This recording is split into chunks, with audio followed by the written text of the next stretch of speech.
right, everyone. Well, school districts around Texas are seeing declining enrollment in their schools, but Alief ISD is trying to change that. They're implementing new programs that they hope will keep more families in the district. So to tell us more about this, we're joined today for our weekly segment with our news partners, the Houston Landing, a nonprofit newsroom that covers education, politics, environments, and of course, immigration and so much more impacting Southeast Texas. Today, we're talking to Brooke Kushwaha back again about what she's learned about the changes at Alief ISD. Brooke, good to see you as always. Thank you for having me. Of course, and talk about the enrollment. What is Alief ISD dealing with right now when it comes to students and being enrolled in their campuses? So what they're dealing with is something that's not unique to Alief. First of all, this is something that is affecting most large urban districts across Texas.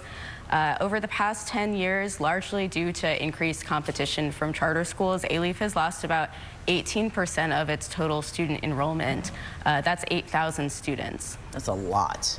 And because student enrollment is also tied into the amount of money you often get from educational resources and governments and things of that nature, that's a big chunk of money that's not coming into the district to help with the programs as well, right? Absolutely. Enrollment and attendance both affect how much money a school district gets. So if kids in the area are not going to school, that's a big chunk of their savings. So what is Alief ISD doing? I know they've got a number of programs and things they're trying to implement, and they're talking about introducing a lot of them right now. So tell us a few of them.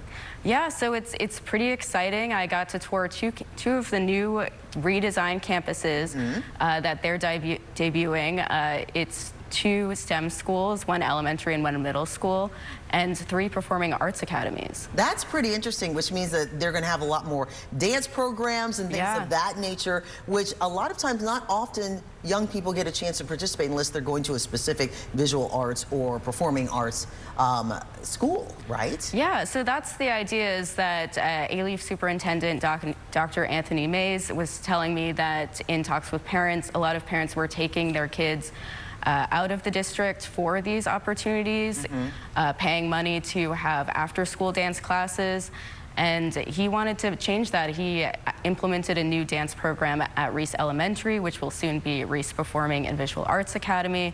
Wow. An after-school dance program as well, with the idea that, hey, your taxes are paying for these programs, why not get them in your schools? I love that. I was a competitive dancer because I learned so much dance in school, and so to see these kids get a chance to do that they may not be able to afford it or spend extra money, that's pretty interesting. That's pretty cool. Also, something else I learned and from your story is that there's often a lottery that you have to have in order to get into the high school there. That's changing too, right? Yeah, so Alief does things a little differently in that it's not a lottery to get into high school, but it's a lottery to go choose which high school, and the high schools are all pretty much right next to each other for the most part, so it doesn't affect physically where you're commuting necessarily, but some parents have complained about it, and with these new campuses, they really want to establish feeder patterns. So you start at one school and you know exactly what track you're going to end up on. And the lottery messes that up a little, so it is on the table.